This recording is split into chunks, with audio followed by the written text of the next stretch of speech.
I'm Candy Evans, and this is Dallas Dirt. Today, I not only have a dear friend, but also one of the most important people in the real estate industry, John Corona. Hi, John. John is the founder and the CEO of Associa, which is the largest home management firm in North America. They manage the HOAs, who manage us, correct? That's correct. That's As someone who's about to move into an HOA community, I thought this would be a great time to talk about communities because that's what real estate is all about. That's what living in your home and your neighborhood is all about, is the community you live in. And that's where it starts. I'm so excited to have you. Thank you so much. I'm delighted. Thank you. Thank you. Tell me, because I've known you for a while, our boys both went to school together and played football together That's right. too, which is so much fun. How did you start this company and when did you start it? What were you in real estate? I started the company right out of college. I took a real estate and insurance degree from the University of Texas at Austin. From that, I went to work for a very brief period for another company that recruited me from college. At that age, I didn't know what I didn't know. I was a mere 22 years old and decided I can do this. I found one small client who had enough trust and faith in me to allow me that opportunity, and it all began from there. Wow. Was that in Dallas? Dallas, In that's Dallas. right. Who was that client? Was an apartment owner from Southern California. Uh-huh. And it was through his generosity and trust that allowed me Right. to build the company. We built it one brick at a time. Today, we are the largest and we employ about 17,000 people. We are based here in Dallas, but we have 300 separate offices around the country. It's a real business, as I like to remind myself from time to time. Yes. Interesting. Well, you've acquired a number of these communities one by one, as you say, brick by brick. How did that happen? It took me a few years to figure out the industry. The first Yeah. big challenge was how in the world am I going to make any money in this industry? Right. Community association management was a rather new thing at the time, and people in this part of the country just didn't know much about it. There weren't many management companies of the type that we are today. And we began growing, and the next move was our first acquisition out of state. Of course, with every one of those moments came something that we learned. Yeah. Mistakes made, Yes. but something we learned. You- The one thing that I think set us apart was, despite the occasional mistakes, we wouldn't let anything stop us. Just Mhm. decided success was the goal and failure was just not an option. We looked up one day, 48 years later, and here we are today. What is one of the big mistakes you made that you learned from that made the company better? One of them to do with the acquisition of an out-of-state business. Got in a hurry, and we didn't do our due diligence. We didn't really check out the people we were buying from or the daily details of the business.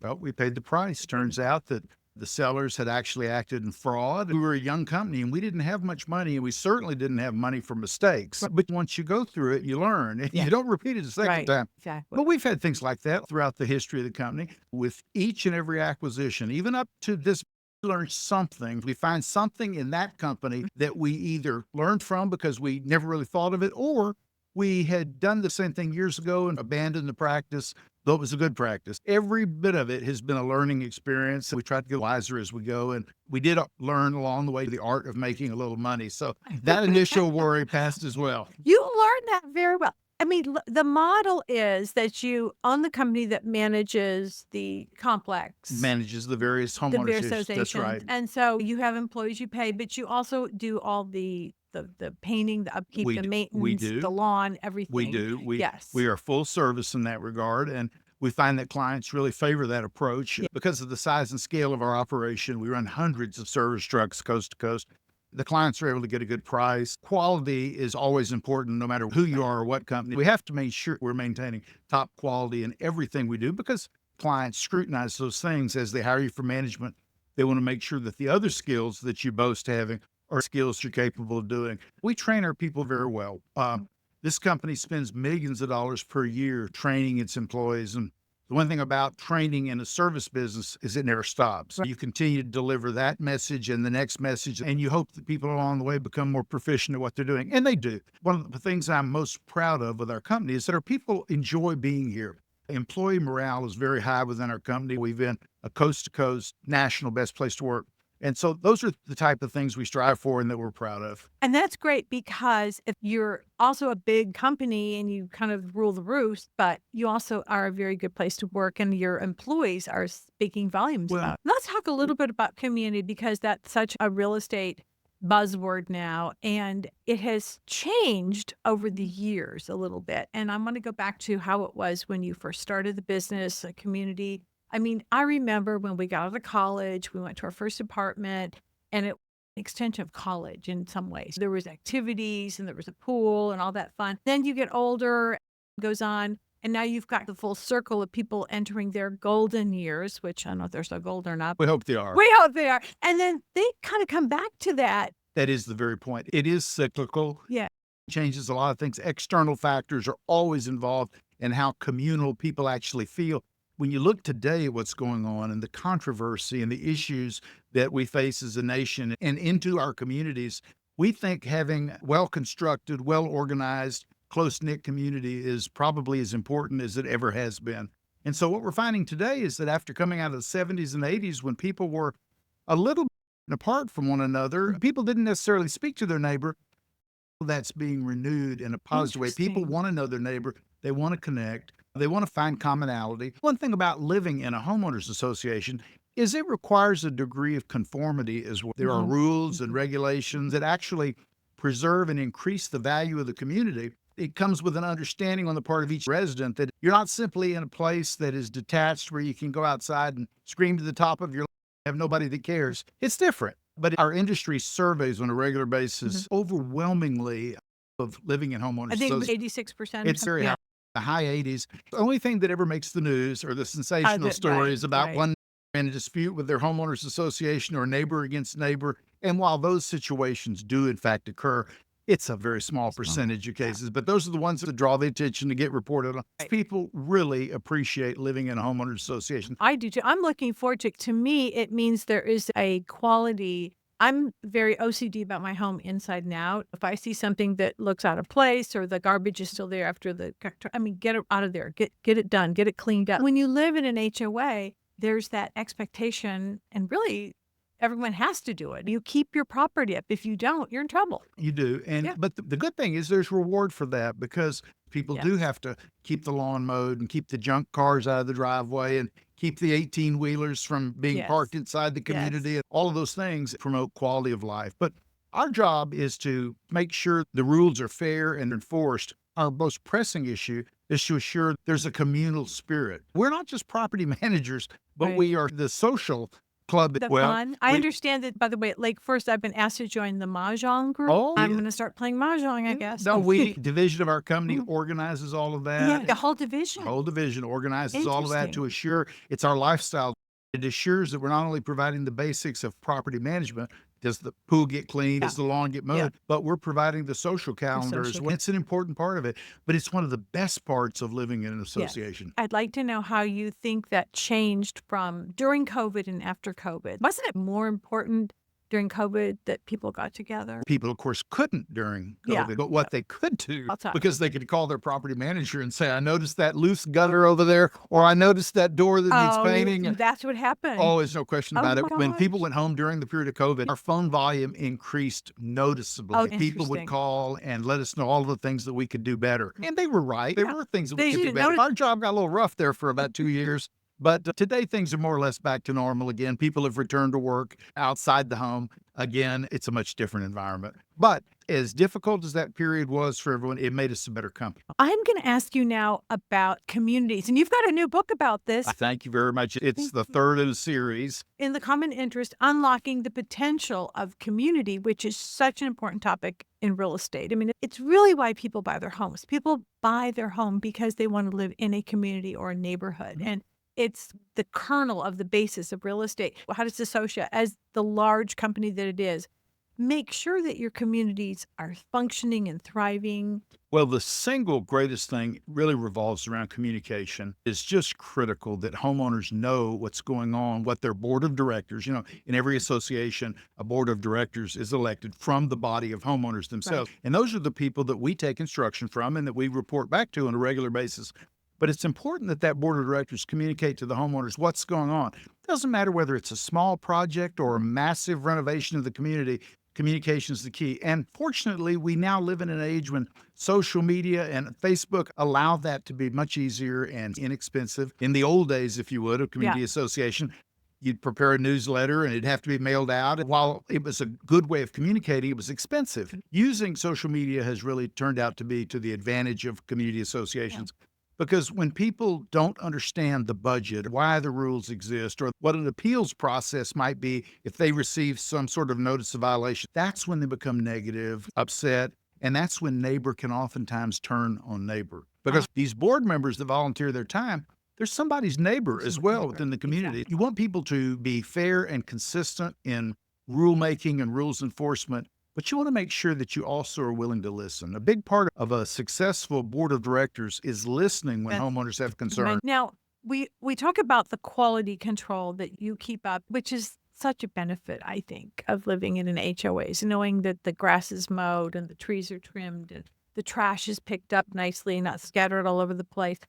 How do you guys keep that quality up in your company? Well, for one thing, we're constantly training, and there are standards. We provide specific written standards for what landscaping ought to look like, what the quality of a paint job ought to look like, the parking lot that's just been repaved ought to look like, and how it ought to be redone. Wow. Everything has a detailed process behind it so that the standard is not only sufficient, but it's consistent across all communities. It's a large operation, but the reason we're able to keep up with it better than most other management companies is because we do have those procedures in place and we do have those guidelines, and we live by that. And that's what we train our people to. Our job is to make your living in a homeowners association as trouble-free and stress-free as possible. Now, do we always achieve it in every circumstance? Well, nobody could. It's the service industry.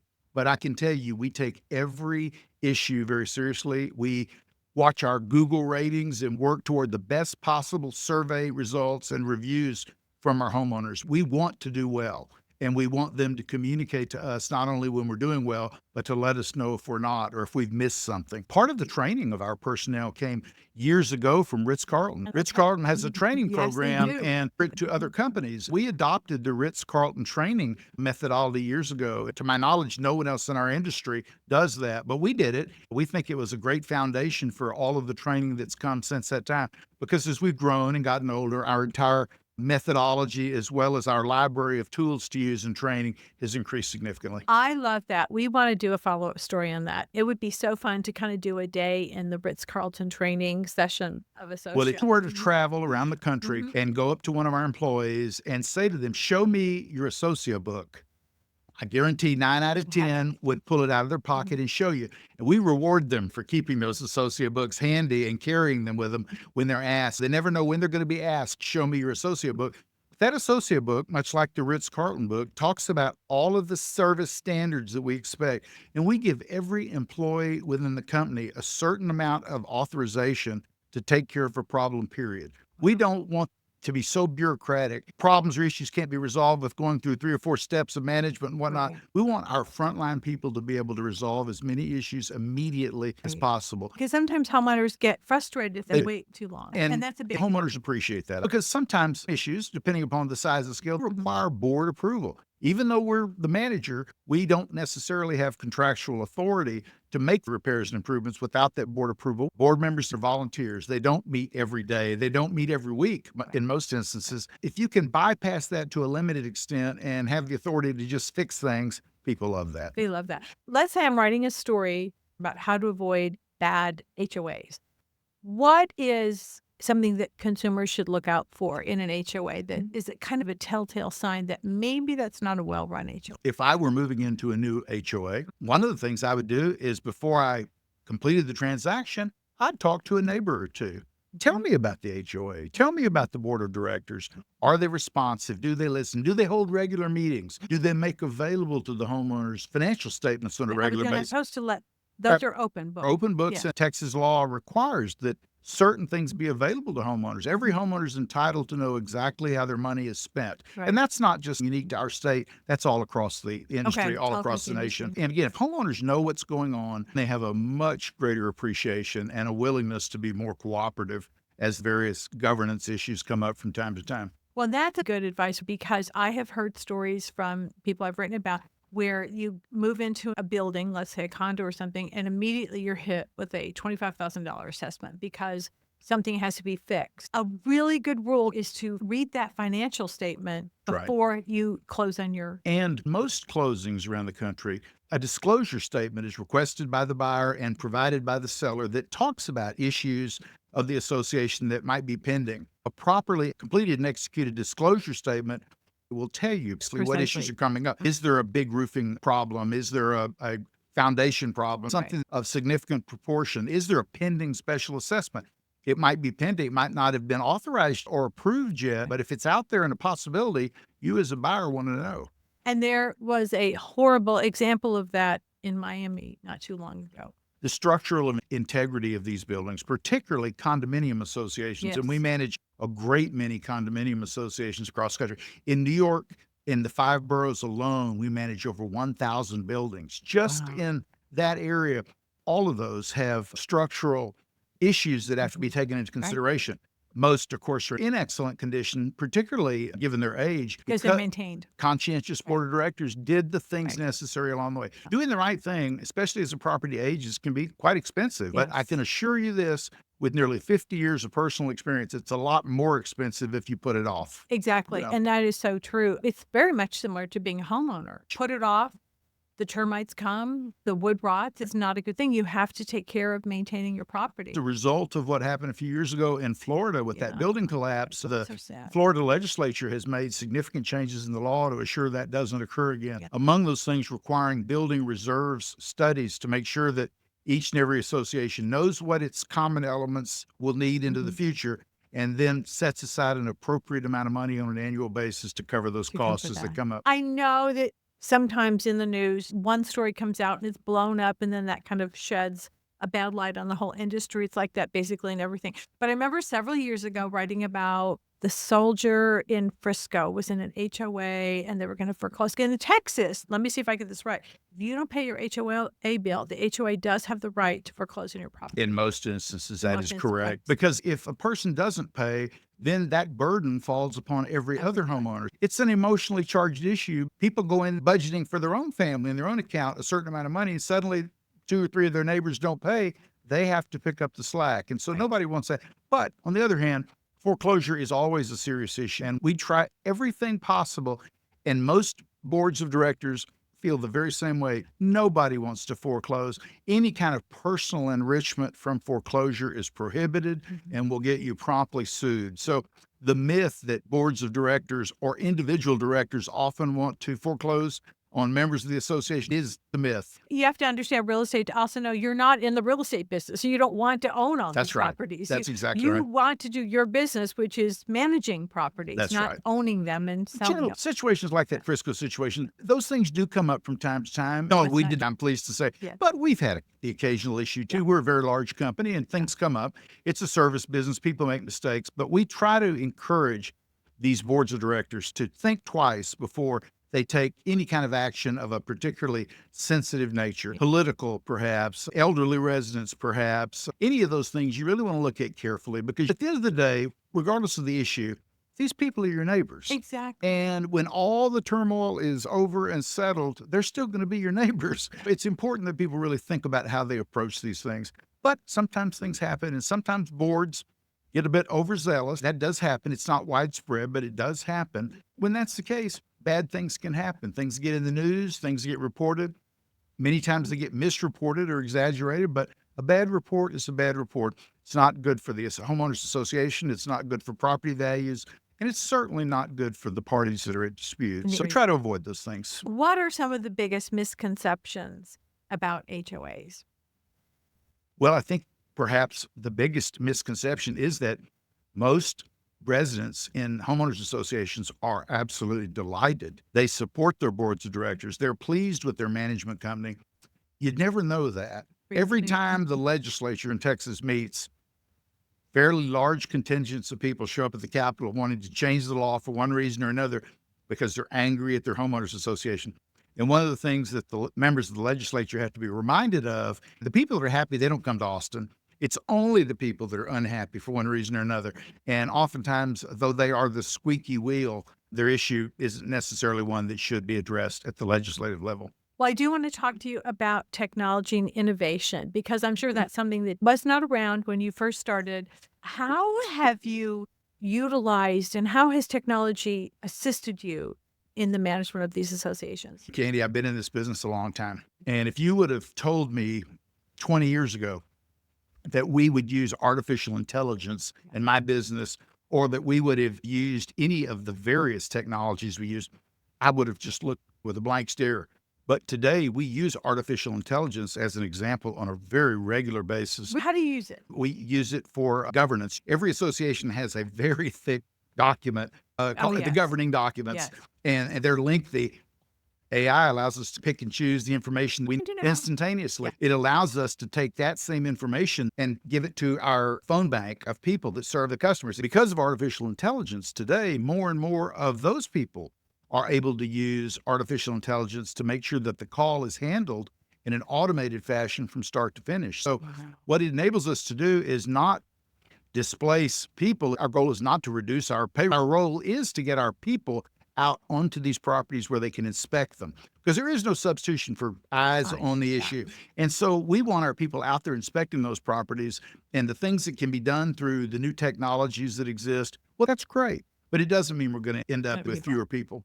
But are you finding that, like in security, I know there's this device that we're thinking of using in our neighborhood where it monitors every license plate that comes into the neighborhood. Oh, yes. And goes right to the police. License plate readers. We have cameras on this campus today that use artificial intelligence to detect various movements. They can detect the movement of a car from the movement of a pedestrian to the movement of a tree limb and know the difference and set off alarms for better security.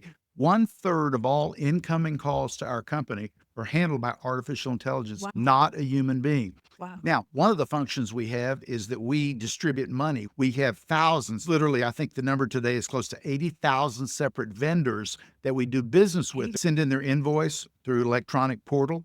The computer reads their invoice. The computer knows what our authorized spending limit is. It can detect any amount of fraud in the makeup or remake of that invoice. In other words, a fake invoice. It spits out a check. That percentage we never even see or have to touch. Now, that's pretty amazing. That's amazing. The error rate is less than 3%, I believe, is the current figure. So this technology, none of it existed 20, 30 years ago. I've been in this business now almost 50 years. The technology, the tools available to us get better all the time.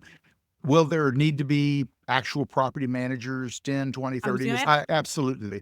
But their job will change a bit. And I think they'll get to use their brain more and their eyes more, and the client will get a better quality of service by using artificial intelligence wherever we can. They'll get more timely reporting and response and greater consistency. So that's where you think the future of the business is in more technology. AI, We are as much today a technology company as we are a real estate management company. We have in our technology department, there are a series of departments, we have over 150 people that their job full time is nothing but software programmers, and I could go on and on and on, constantly writing and upgrading software that we have to serve these residents. People wonder, what does that management company really do? They have no idea how much technology goes behind it and how much of a capital investment is necessary to effectively manage their property. Absolutely. I would imagine that is a very significant part of your company budget. As well as training. Technology and training. Without a doubt. None of those things get any less expensive over time,